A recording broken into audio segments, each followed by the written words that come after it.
Sa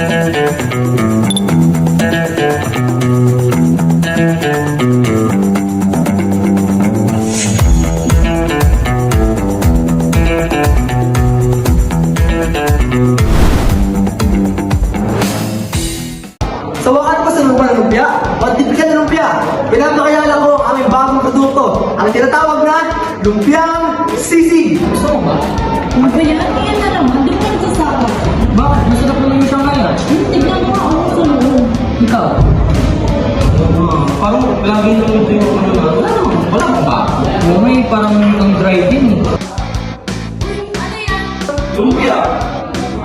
Lumpia niya naman! Di lang naman basta lumpia to eh. Lumpiang sisig ito.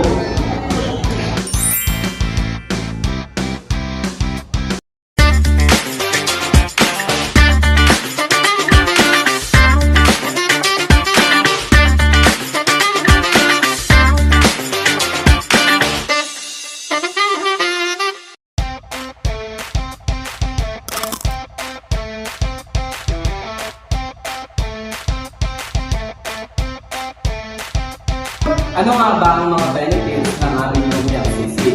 Una dyan ay yung typically na sisig na nakikita natin sa labas is kailangan mo pang umupo o kaya magdala ng kutsara at kakainin mo kasi masyadong messy. Hindi mo siya pwedeng kapayan. May magkakabay pa ng sisig. Dahil wala, ginawa namin ang aming produkto. Ito ay lumpiang sisig. Pwede mo gamitan ng iyong kamay or daliri lang para kainin ng mabilisan. Crunchy on the outside, sisig on the inside.